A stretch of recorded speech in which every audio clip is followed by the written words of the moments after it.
Our situation is quite different, says Calvin. Thus saith the federal courts when permitting the marriage of sodomites, and the U.S. Supreme Court when ruling that abortion on demand is a right.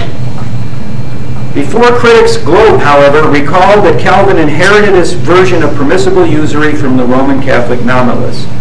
Furthermore, Puritans did not make an infallible pope out of Calvin. They were free to reject his qualified approbation for usury, and the early Puritans did vigorously.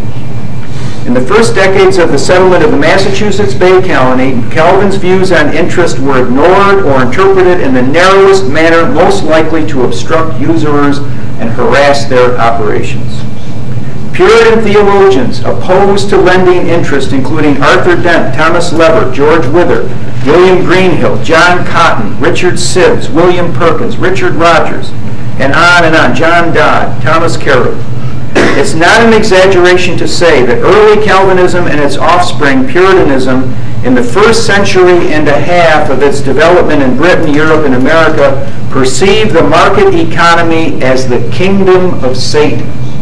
And boy, is that a heresy today when so many Christians in the right wing believe that the market economy is synonymous with Christ. In fact, I picked this book up yesterday hoping that it would shed light on the subject, and it actually is a very dark Protestant book upholding that very notion that the market economy is synonymous with the God of the Bible. Geneva under Calvin, Geneva, Switzerland, was not a place for reaping financial profits or seeking after profits as a vocation. Whether the original fanaticism of the strict Calvinists prevailed, the capitalist market economy was severely restricted, if not almost completely eliminated. The claim that Puritan doctrine explains the economic and professional success of the capitalist bourgeoisie is a cliché without basis. The Puritans only repeated what Christianity had always taught, that salvation is difficult, if not impossible, for the rich. The theocratic principles of Calvinist Geneva, far from actually promoting capitalist growth, were restrictive and economically Catholic and medieval in that sense. Voetius, V-O-E-T-I-U-S, the ferocious doyen of the Calvinist ministers of Utrecht, carried on a lifelong campaign against luxury, usury, all forms of display, excommunicating a pious woman because her husband was employed in a pawn shop, and encouraging many other Calvinist parishes a similar hostility toward anything savoring of usury. All right, so we've done the popes, we've done the Fugers, we've done the Medici, we've done Calvin and Luther. Let's turn very briefly to Anglican England.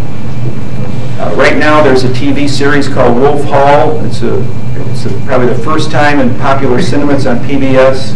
It was on last week. The second part will be on this week on Sunday. The first cinematic revision that I'm aware of the aura of sanctity around Thomas More.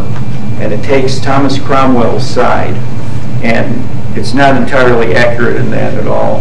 But there are problems with More, but that's for another time. King Edward VI.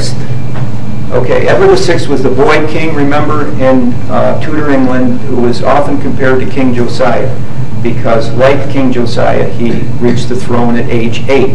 And he was the hemophiliac son, the only boy child of Henry VIII.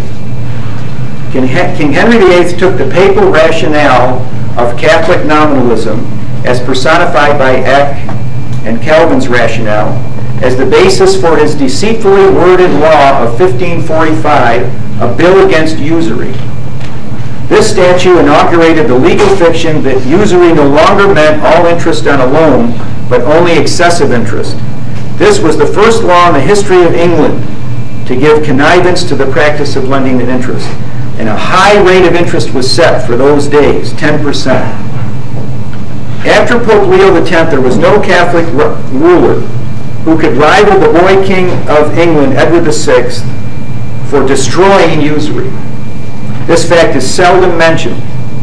During the time of the Protectorate, because he was a little boy, so he had other aristocrats around him who did the administering. The kingdom under him, the laws were returned to the immemorial Catholic position on usury, last implemented by King Henry VII in 1495. Remember, Henry VII was the one who defeated Richard III, who was just reburied at Bosworth Field, and was the first Tudor King of England. So here we have two archetypal Protestants, the boy King Edward VI and Martin Luther, both upholding the medieval Catholic dogma on usury, which the Renaissance Church of Rome was derogating. And his law is such a stirring jeremiad. I'd like to read it. I don't want to impose too much on your time and patience here, but it's worth, it's just a paragraph. This is the law, an act against usury, Edward VI. Usury is by the word of God utterly prohibited as a vice most odious and detestable. It is evident to be seen which this usury is by no godly teaching, but from the hearts of diverse greedy and covetous persons of this realm. For reformation whereof, be it enacted by the authority of this present Parliament, that from the first day of May, which shall be in the year of our Lord 1552, the said act and statute considering usury gain of or for a loan be utterly abrogated, void, and repealed. End quote.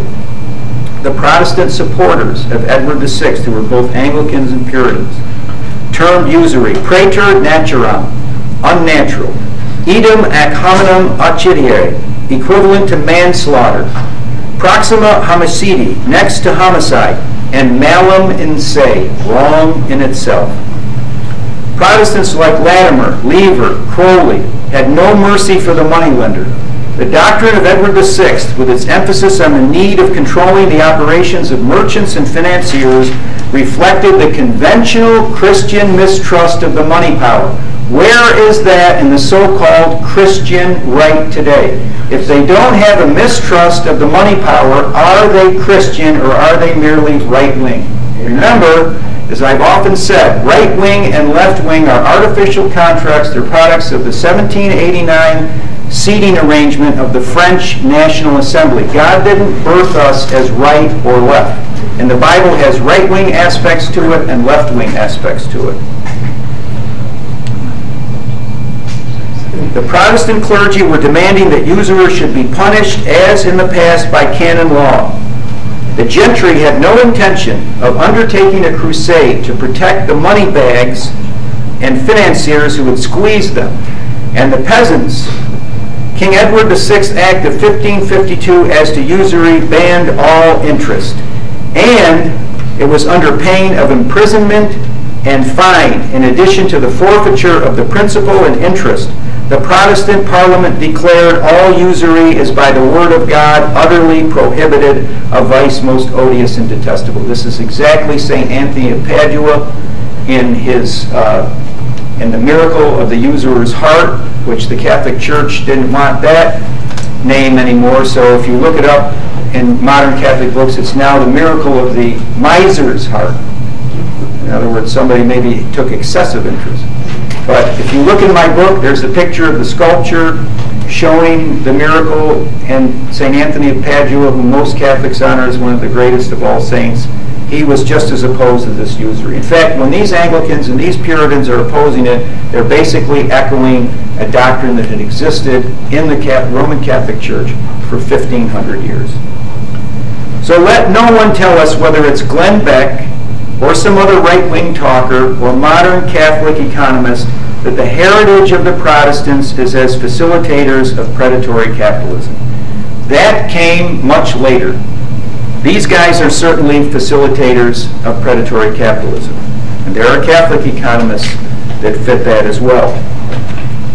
Around 1700, this is when Protestantism began to deteriorate in the way that the Catholic hierarchy had. Usury was clearly in the 16th and 17th centuries. Most followers of Luther and Calvin were more hostile to usury than were contemporary Catholics in continental Europe, and generally more hostile than Calvin had been.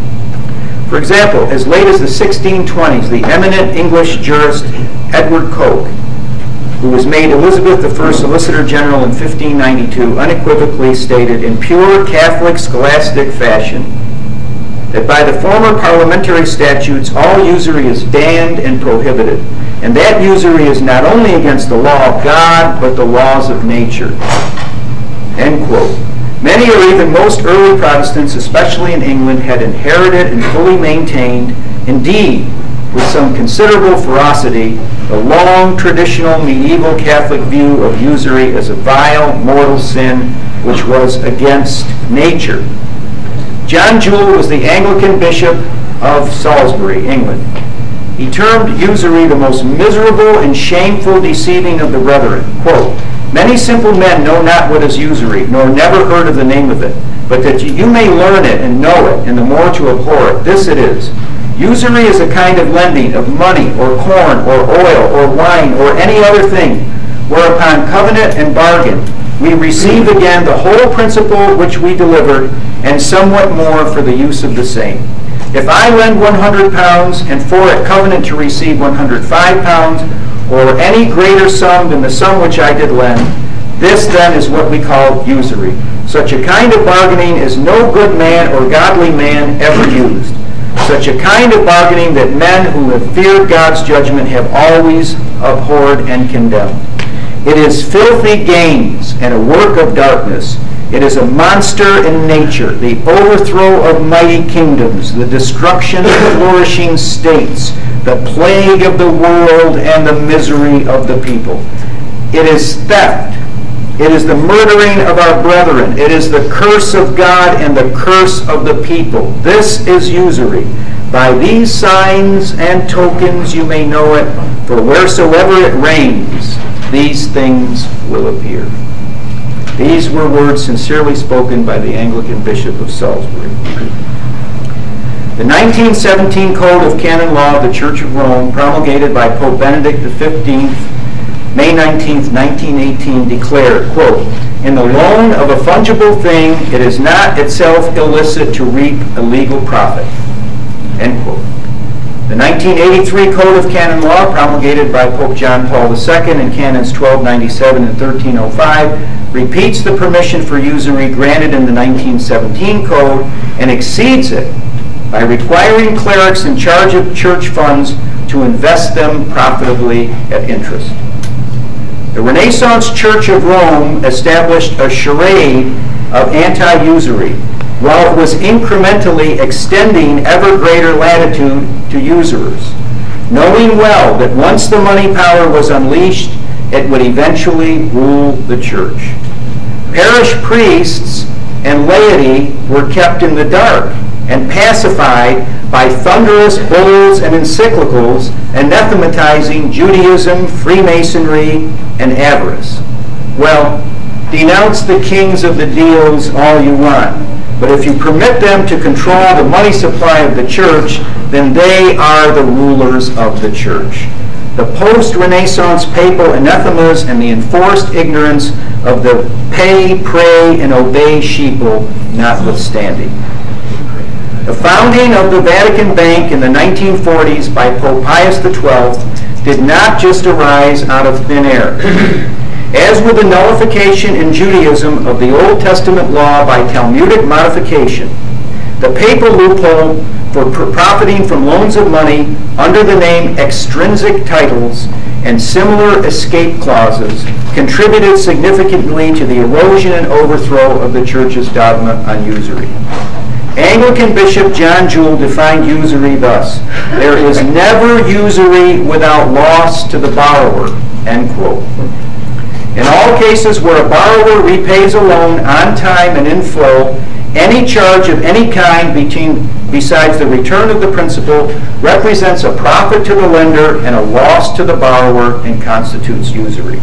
The rabbinic-style loopholes around the immutable old Catholic dogma of what constitutes usury are the extrinsic titles which, under this and other deceptive euphemisms, in most cases lead to a profit on a loan at the expense of the borrower. And I want to conclude by reminding you of three truths. The love of money is the root of evil. This love becomes permissible when we revolt against the law of God by nullifying it. This nullification is made possible through situation ethics.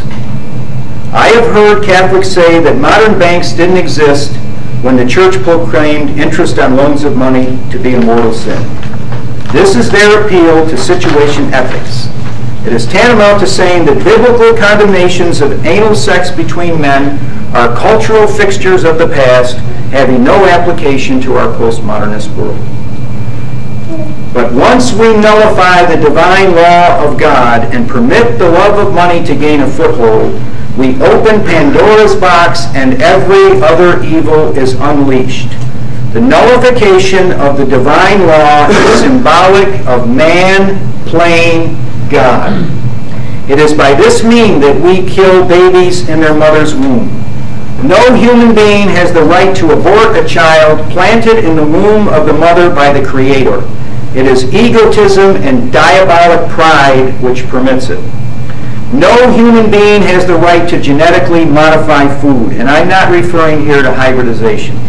I'm referring to a foreign substance that never in nature could be incorporated into a plant, but is forced into it by the scientist playing God.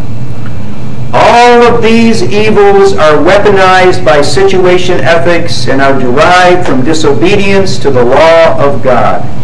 You can spend the rest of your life fighting symptoms, as most people do nowadays, or you can get to the radix, to the root of all this evil, and that is the power of money.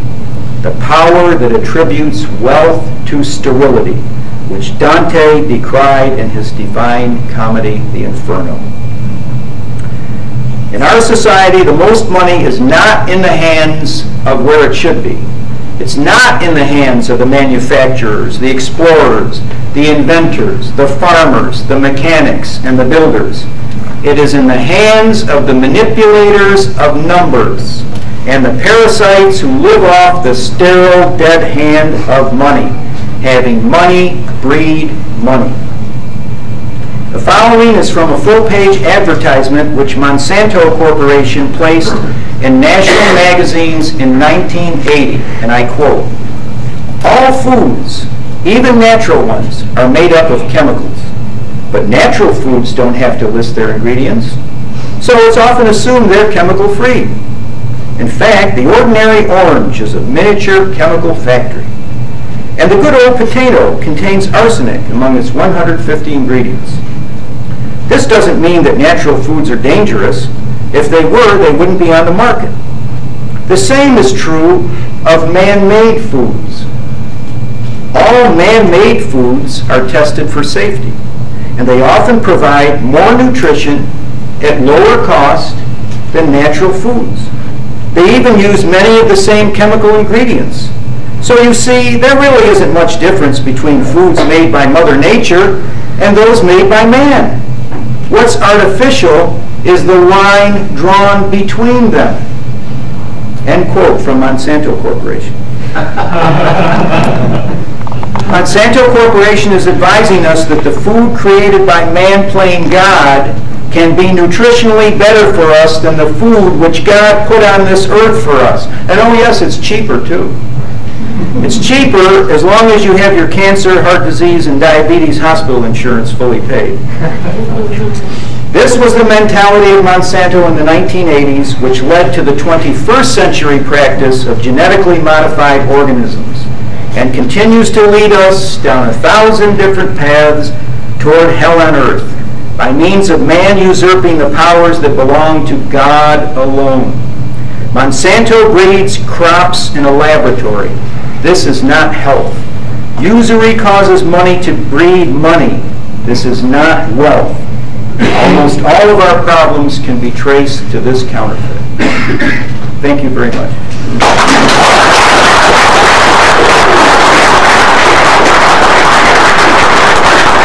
She's a female lawyer who helped out a friend of mine who was going through a divorce at the time, and she did it at no cost, just to help him out because he hadn't seen his kids in a year and so on and so forth. And she said to me, oh, this would be 15 years ago now, she said, you know, this is just absolutely evil what these credit card companies are doing to people, charging 28% interest. These people will never, ever get out of debt.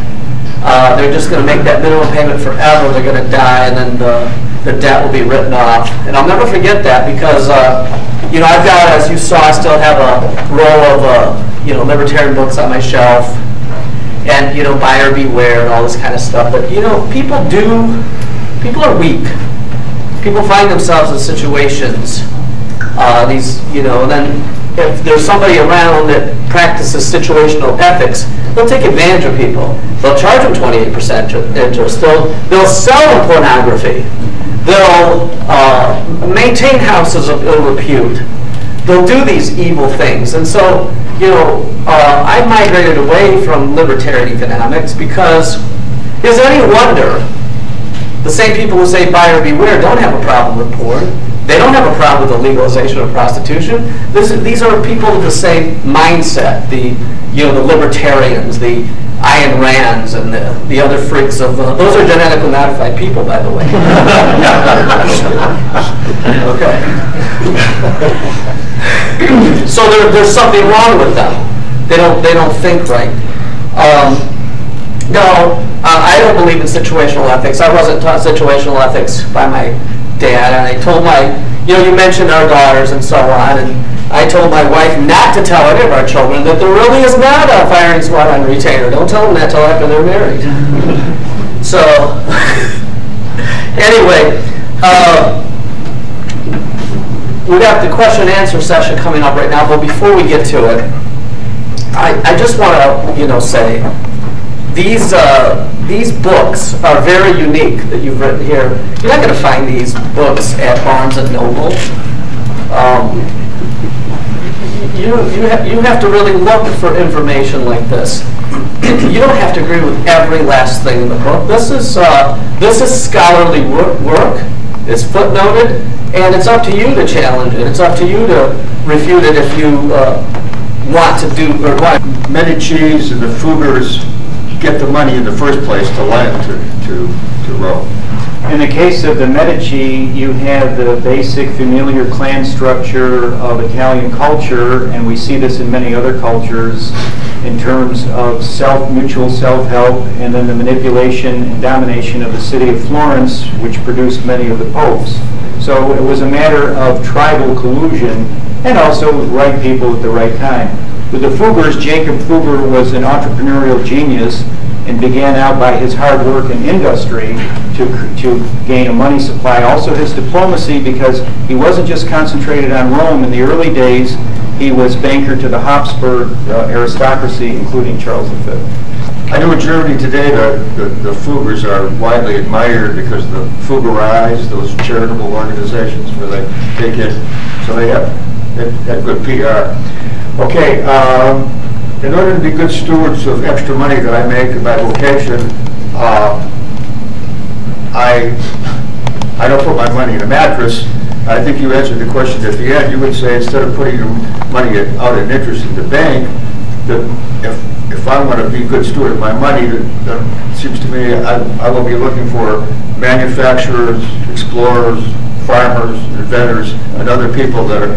Is that correct? Yeah, productive companies that are working hard to produce something for the sake of humanity and, of course, their own families. So I don't put my money in a mattress. I put it out. Well, I don't personally in any way advise anybody on their own. I mean, I want to give out the facts of the documentary record. People draw their own moral and ethical conclusions as far as what practices. I don't have enough money to really worry about gaining a lot of interest, but it sits in an interest-free checking account. And my last question is, I don't have any problem with your take on this at all. I do admire Gary North very much about him, but I tend to agree with you. He's probably wrong on interest. Could you tell us once again where he missed the boat, where he's missing the boat? He missed the boat in the same way that Matthew D. Hall and Matthew D. Burton and David Hall have missed the boat. I don't have much in common with Abraham Lincoln, but I always carry 2 pairs of glasses, and I know he did as well. That's all. And so here's kind of the line of Gary North and the other. Well, this is the most outrageous baloney. I'll just go straight to that. Okay, one sentence here on page 78. avoidance of theft in the form of interest-free loans. These characters say that providing an interest-free loan is theft, that the person who's granting the loan is stealing from himself. You can think that, of course, but they never once mention Luke 6 or refer to the heritage of the church. So, I mean, essentially, North, and even unfortunately someone who I do admire, even though he was naive about the Talmud, although the information about the Talmud wasn't out during his lifetime as it is now, Lucis John Rushduni was also a supporter of his son-in-law Gary North's position on this, and that's unfortunate. Thank you. I'd like to reference back to the Judaics. In preparation for this, I was reading your book, USURY in Christendom. I think on page 83, you talk about the Fourth Lateran Council. Fourth Lateran Council, Canon 67, warned the Christians off of the Jews. How does that harmonize with what you said about was a Jewish problem? Well, that's a good question. The Lateran Council, however, never based any animosity towards so-called Jews, and I say so-called and refer to them as Judaics rather than Jews because I believe most of them are not of Abraham, Isaac, and Jacob, but are Khazars, but that's something else. Never on a racial basis.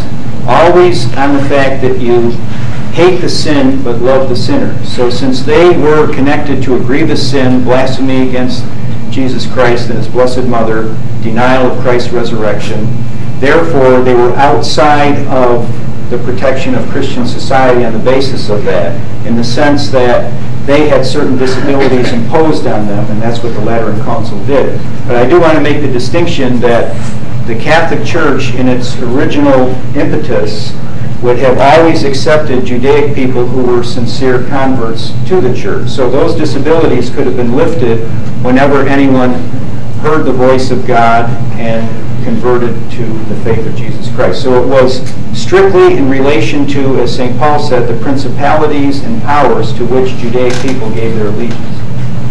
Thank you. And then secondly, would you make a distinction between a biblical capitalism, just prices, just wages, and a market capitalism, or what we might call corporatism? Is there such a thing as a biblical capitalism in your mindset? I hate to use the word capitalism. I prefer the word free enterprise, since capitalism incorporates the word capital, which is a reference to money accumulation. And I definitely do believe that we have many biblical injunctions to be thrifty.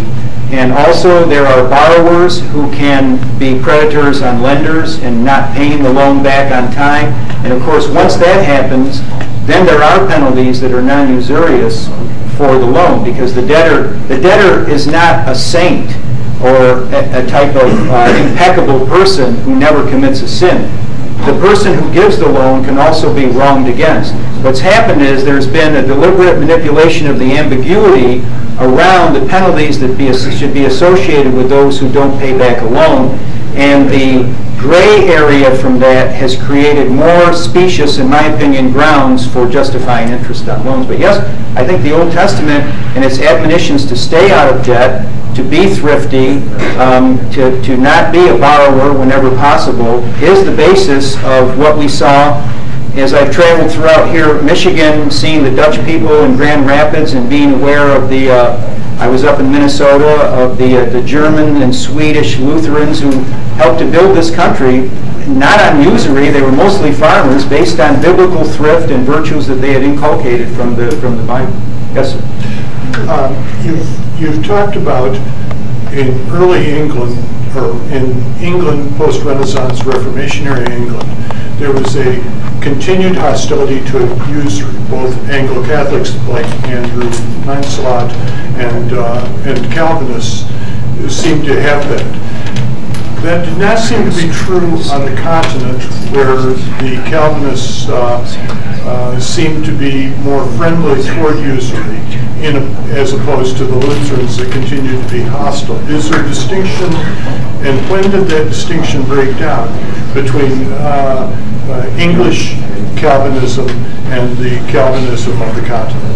Well, I would say that's partly correct, but not entirely so, because I don't think the distinction was observed from the founding of New England until, let's say 1700. Now, Richard Baxter in England around 1680 was beginning to nullify the laws on interest on money. So there were some, he was very influential. There were some early factors involved there. But if you look around to 1700, around there, Samuel Willard was the pastor of the first church of Boston, which was a Congregationalist Puritan church. He has the distinction of baptizing the infant Benjamin Franklin, whose parents were devout Puritans.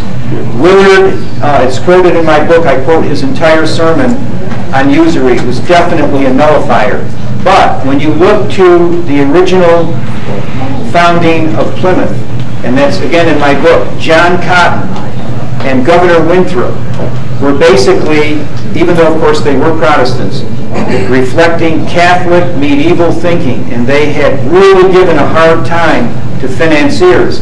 But they are hated in American history as much as some of the early Catholic heroes are hated in the I said American history, I'm sorry, I mean American media. There's going to be a movie coming out pretty soon based on the Salem witchcraft trials, and it's going to be a very highly caricatured film which shows the Puritans as these mindless bigots who want to burn the women and so forth. The true history of the Salem witch trials has seldom been told. Mary Beth Norton tells it in her book on the subject. I did a study of it, and just parenthetically, briefly, the children who were traumatized as a result of being victims of Indian attack. And many of the girls who falsely testified about witches had seen the massacre of their parents. They were out of their minds. The Indians were on the warpath. These were small Puritan communities, 100, 200 people in a village. If 300 or 400 Indian warriors amassed, they would all die. The children would be taken into slavery, which included sexual slavery and all types of demeaning practices. And so from that, they went down to Salem. Also, one of the Salem judges afterwards repented and confessed what he did. So there were noble aspects of that, but that was really an anomaly. I would much rather be living in New England under the anti-usury laws, under the fact that there were no prisons. Imagine this prison industry that we have today that's a school for crime and sodomy. And under the laws of the Bible, the only people who are imprisoned are battle captives and those awaiting trial. All punishments were not related to prison.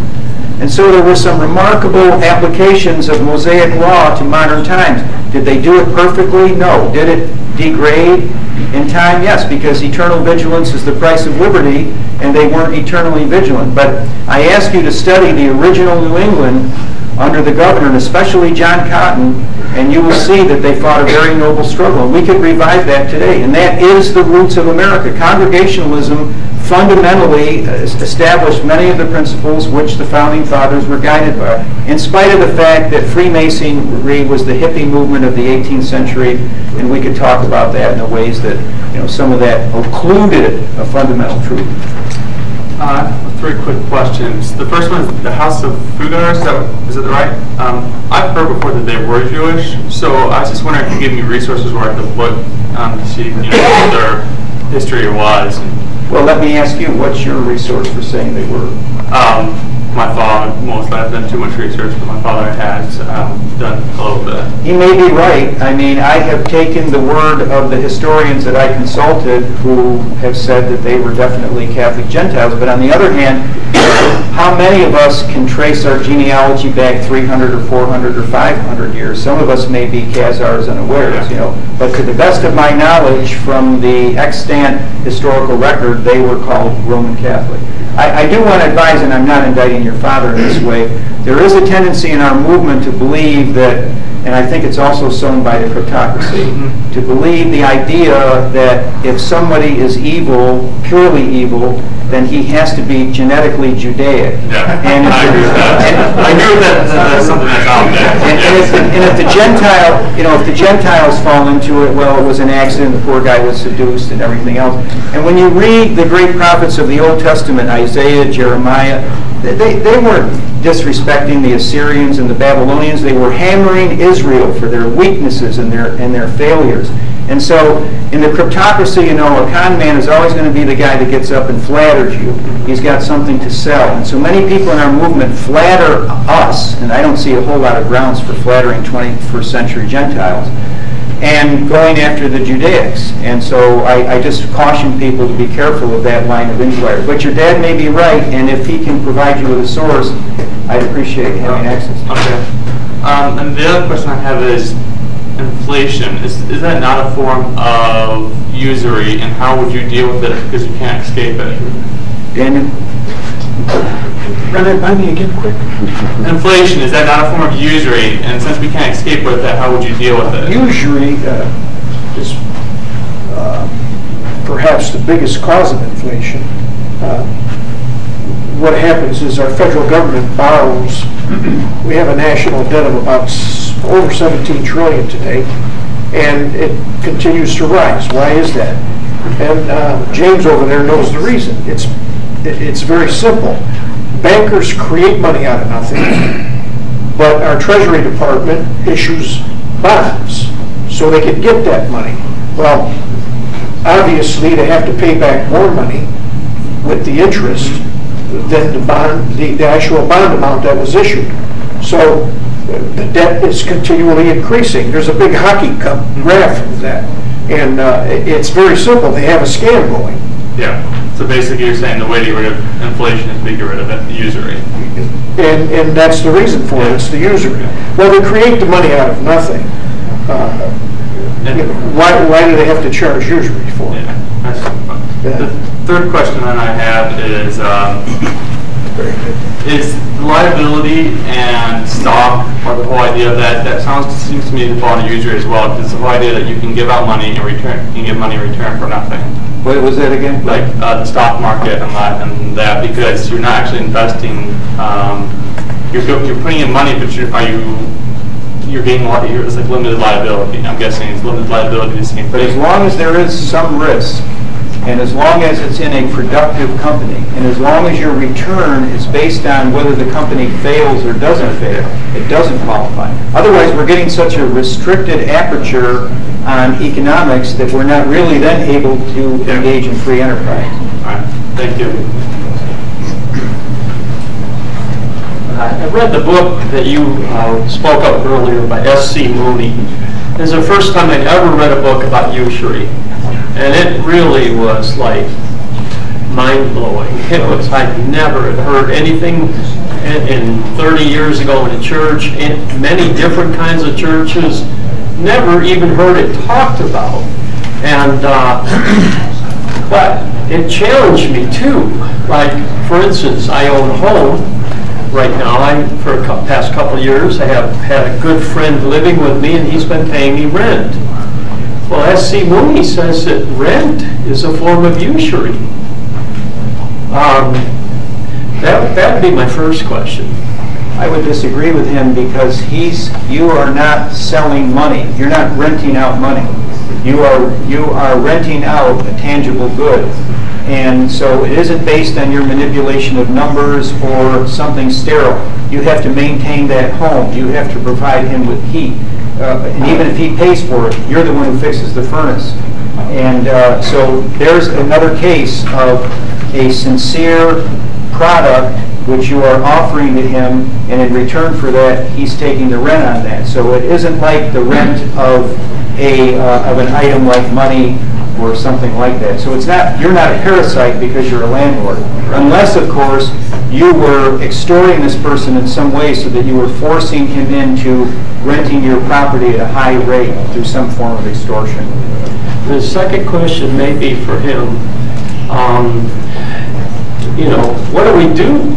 Where we're at now, what do we do? How, you know, are we looking at waiting for this gigantic collapse, and then after the collapse, we rebuild, and then what kind of a monetary system? In the circles that I travel, there are people that are advocating giving the federal government the ability of the printing press.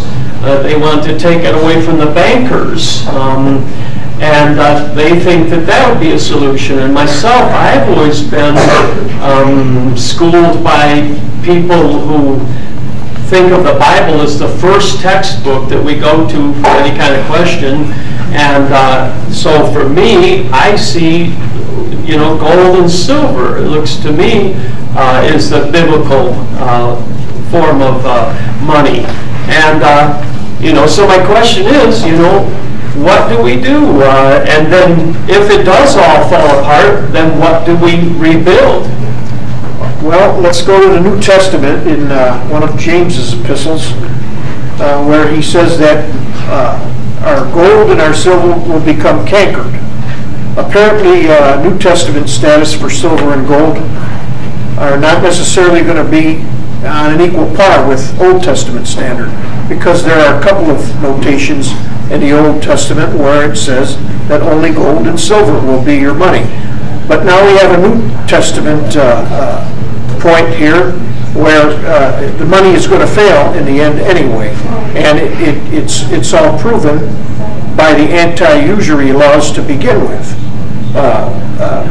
I'm with you. Let's take control of the printing press and create our own money. Thomas Jefferson wrote quite a bit. He wrote 3 long letters to the chair of the House Ways and Means Committee in 1813, and there were a lot of details spelled out in those 3 letters about how the bankers at that time, when this country was just forming,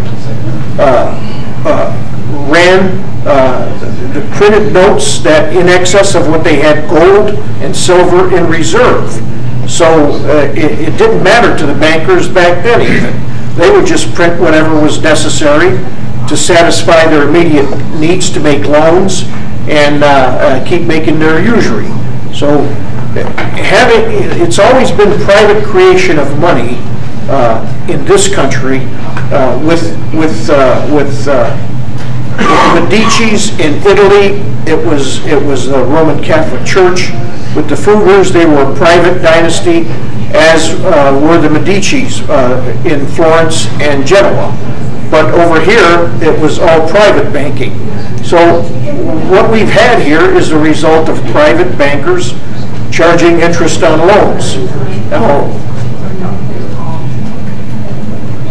which brings us to a solution that was offered in the Bible 3,500 years ago by Moses.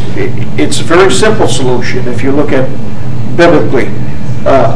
What taxes were involved in ancient Israel's national life? One tax. There was a tax on increase only.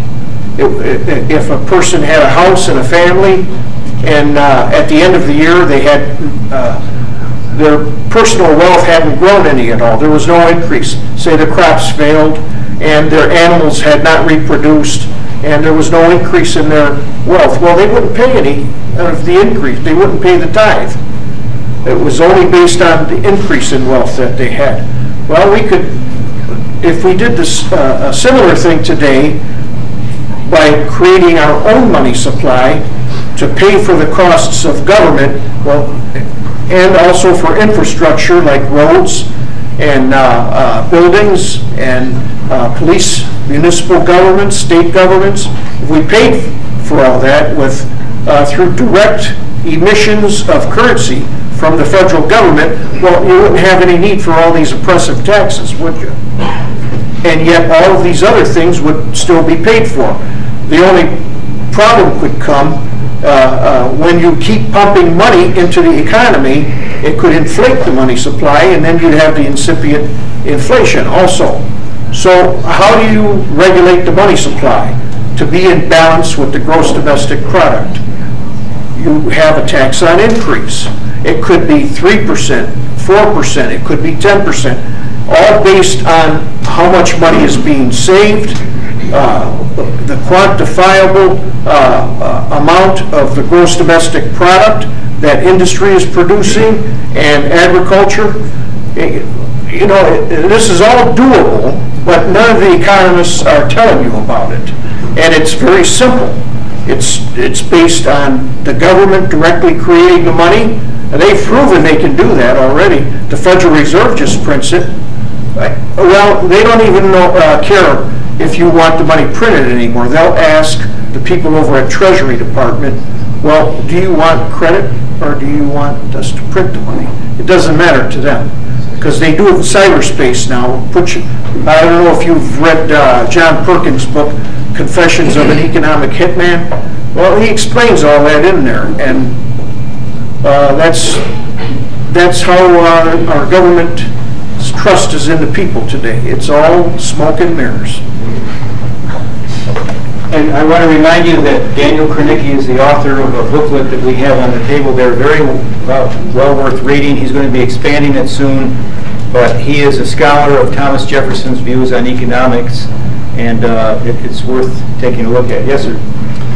In accordance with Gary Knorr's statement, how would you respond to people who would suggest that interest in reality is nothing more than a return for having, number one, relinquished the ability to use the money right now, and also for assuming a risk? And by the way, I know the answer, but I'll get yours. Well, that's the classic argument of my opponents, and the answer in more depth is in my book, because I believe in anticipating every possible counter. But first of all, it's like saying to us, why does Christ say love your enemies, when we could create a separate system such as the pagans had, where we kill them first and then we don't have to deal with it. But the law of God is not the law of man. So first of all, the law of God trumpets any type of individual adjustment that we have. Secondly, Aquinas and others, as they were studying this and perfecting the law, were talking about how it's called, it's in the back of my book in the Lucrum Sessens, and the section on Lucrum Sessens. And Lucrum Sessens talks about you have this money and you could be using it for one thing, but instead you loan it to me, and that's considered a loss. But what Aquinas said was, why did you loan it? You know, I mean, it's not like I came with a gun and held you up. You decided to give this money and to loan it, and therefore, how can it be a loss because it's voluntary? And what was the second question? That was the question. The thing is, as I mentioned, is that I have the answer. Oh, go ahead. The answer is strictly from an economic perspective. Okay. And that is, money held by rich does nothing for an economy. The only way it does any good is that which is in circulation. The only way a society can advance is through capital investment. Without capital investment, you are a third world nation. So, if I have a lot of money, if I want to improve what I have, it's in my best interest to lend the money to an entrepreneur who can take that money and turn it into wealth. By doing so, the cost of goods falls, the prices fall, and I'm able to enjoy a profit as a result of my having loaned the money. But I don't need the interest because I'm getting back an advantage because of the market, which has been improved because of the increased capital investment. So you're talking about a usury-free loan you're making? Absolutely. There's no need for... But the thing is, with interest, there's one more thing that's equally as evil, and that's taxes. I can show that taxes are detrimental not only to the people, but to the government. Absolutely detrimental. And if we had gotten rid of them, along with the system he suggested, where the Treasury spent the money into the economy in equal amounts equal to retail value of new production, that number one, we would have immediate full employment, there would be no more deficits, and the prosperity would be beyond levels you could even imagine possible. Yes, sir. Thank you, sir. Are you running for president? If I came over like that, I wouldn't last any longer than John Kennedy. My motto just says, get rid of the Federal Reserve, Treasury should be money, have the banks no longer be able to create money out of thin air, and eliminate all tax, the national, state, and local, including property tax and all hidden taxes. As a summary, over 10 years, the government could pay off the national debt, fund $123 trillion unfunded liabilities, totally rebuild the nation's infrastructure, increase the value of the dollar at a rate of 5% a year, and in order to avoid depression from deflation, the Treasury had to give every man, woman, child no less than $700,000 over 10 years. And my model says only people working and tell you get the money with their lives don't even work. But that's the system that we have is based by bankers. It was created, John Maynard Keynes. His models was good for the bankers and progressive politicians. Whereas this model is for the people. It's based on biblical economics. Simple as that.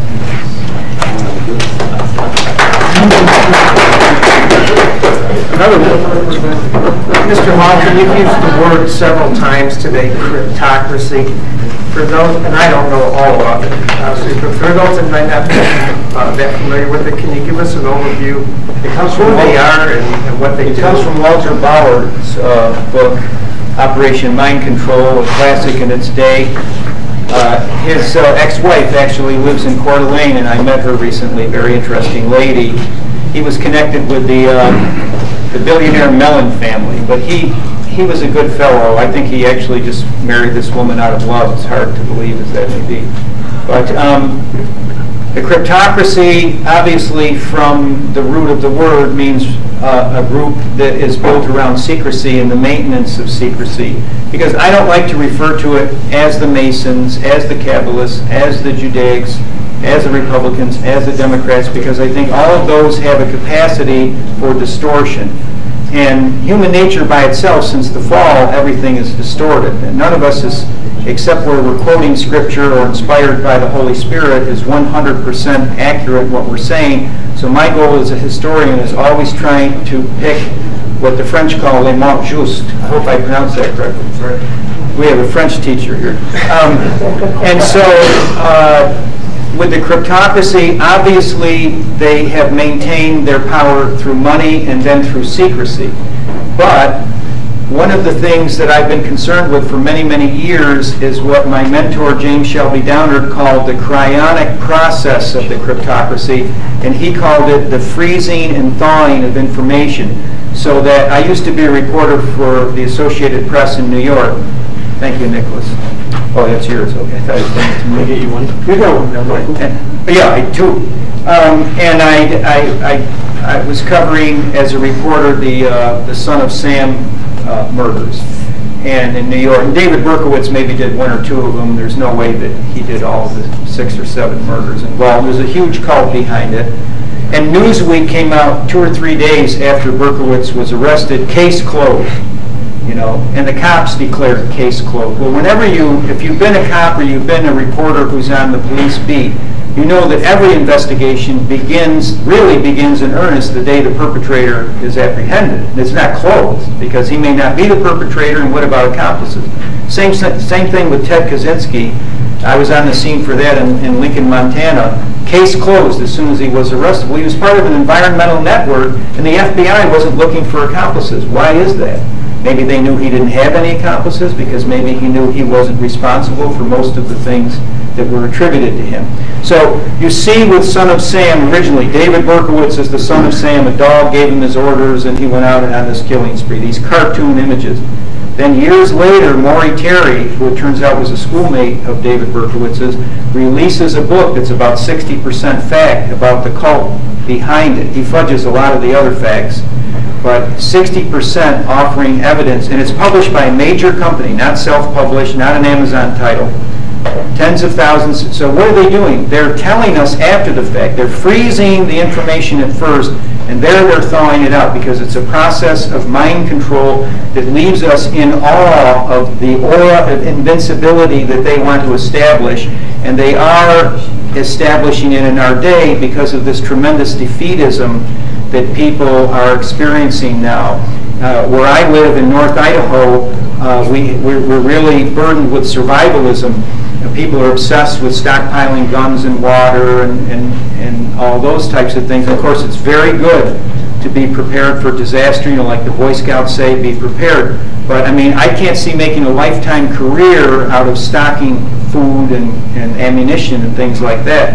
And otherwise, they just write off the system. Well, then they have fulfilled the desires of the cryptocracy. So there's something known in medieval manuscripts, and of course in the scripture, nothing will be hidden that shall not be revealed, but it's called the making manifest of all that is hidden, or the revelation of the method. And this is the concept that, for example, they could have never revealed to us some of the things that are being revealed in the Middle Ages, because the peasants would have just risen up, and there would have been, even if the peasants weren't victorious, there would have been a tremendous upheaval in society.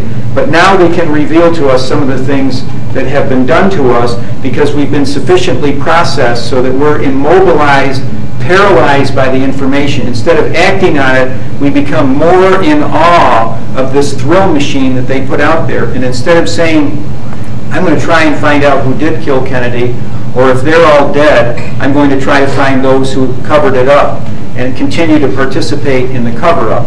Instead, it's like, wow, here's the Kennedy conspiracy. It wasn't just one rifleman and one very talented rifle bullet, but it was a whole plethora of people who were involved in this.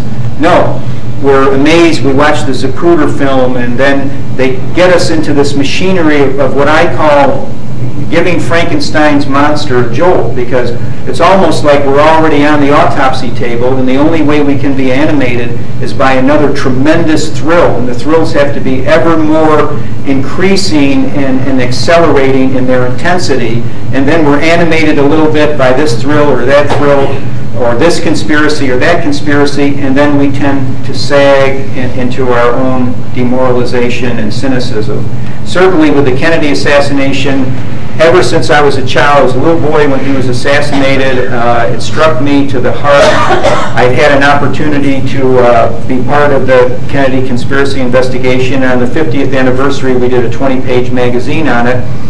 And using the resources that are available, I thought it was very, very clear that it was a conspiracy. And I think most American people are aware of that, even intuitively, that people like Martin Luther King and Bobby Kennedy and Jack Kennedy, and there are others, Arthur Bremer, who shot George Wallace, that this is the hand of the cryptocracy operating. So it used to be a power based on money and secrecy. It's still a power based on money, but it continues now to play this shadow game of revealing its face and then covering it up in certain instances. So that even in the Boston Marathon case, there's so many anomalies that an ordinary American citizen who realizes that defendant's lawyers are paid by the federal government, and all they ever do in the case of Kaczynski, in the case of this guy in Boston, is tell him to plead guilty.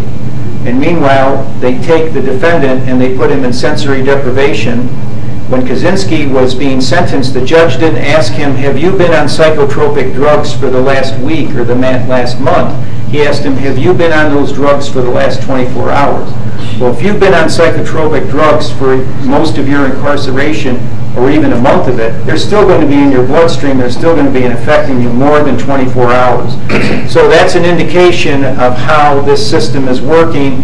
And so the cryptocracy, but I'm not going to give it that name of Masonry, because if you look, hold on just a second, if you look at Masonry in the 18th century, people say, well, the American system, it turns out it's a Masonic conspiracy and it's all no good. And America from its beginning, its roots were terrible because it was Masonic.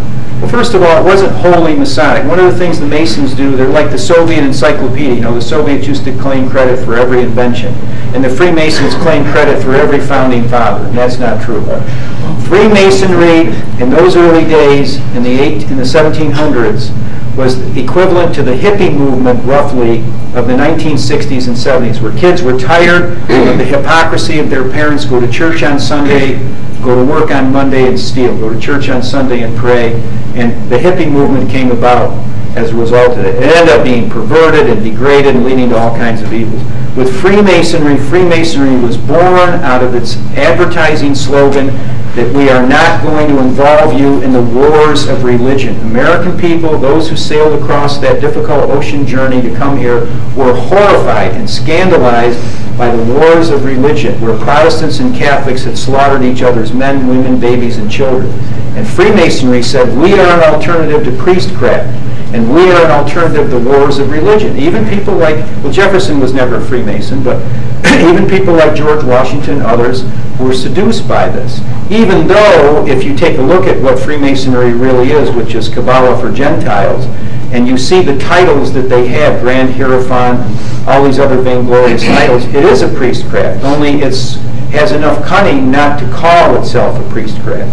So originally, as these sort of hippie-type people got into Freemasonry, thought it was relief from wars of religion and religious fanaticism and clericalism. Later on, they distanced themselves from it. And in Jefferson's library and in Jefferson's letters to John Adams, We know that he was anti-Kabbalah, anti-Talmud, and he was disgusted by the uses to which Freemasonry had been put. So I'm not going to call it Masonic, even though it has used Masonry, and certainly Masonry was a key part of it. But I don't want to brand it in that way because I feel that my job is as a disenchanter.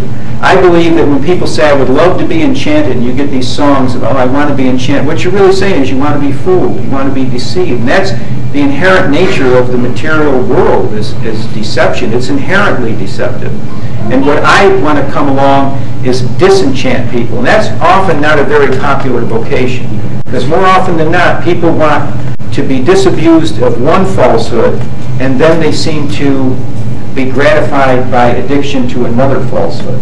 And I don't want to be part of that. I want to take the ground out from underneath that. And I think being very precise in language, as I started out my talk about Orwellian newspeak, and eschewing that, and also being careful in the terms we use. I think that the Bible says, in the beginning was the Word, and it emphasizes how powerful and important the Word is. And people sometimes are concerned about the names they give their children because their characteristics can be formed around that. It's very important that we study and think about the words we use and the definitions that we're engaged in, and we're not seduced by someone else's linguistic manipulation. For example, why are illegal aliens undocumented workers? How did that term arise? Who imposed it on the lexicon of the debate? And we could go on and on about it. So I hope that I've given you some sense of the cryptocracy. Yes, sir? Yeah. First, I want to make sure I'm Converted rabbis, hundreds of Judaic people. When he died, they put up a memorial to him in Palestine Place in London. It was bombed by the Luftwaffe in World War II. So if you love Judaic people, you are there to say, I hate the sin, just like I hate the sin of the Gentiles that I talked about today, but I love you. And the expression of my love is to help to free you through knowledge and information of what Talmud and the Zohar and so forth are doing to you. So the second part of it, salvation is of the Jews. Salvation is of the Judeans, and Jesus was of that group of people, and it's salvation through Jesus and Mary and the apostles who converted. Right, as long as, however, we don't forget the other words that Jesus said in John 8 about the fact that when the Pharisees who came before him and were indeed the children of Abraham, and he said, but you're not the children of Abraham because you do not do what Abraham did. You tried to kill me, and you deny that I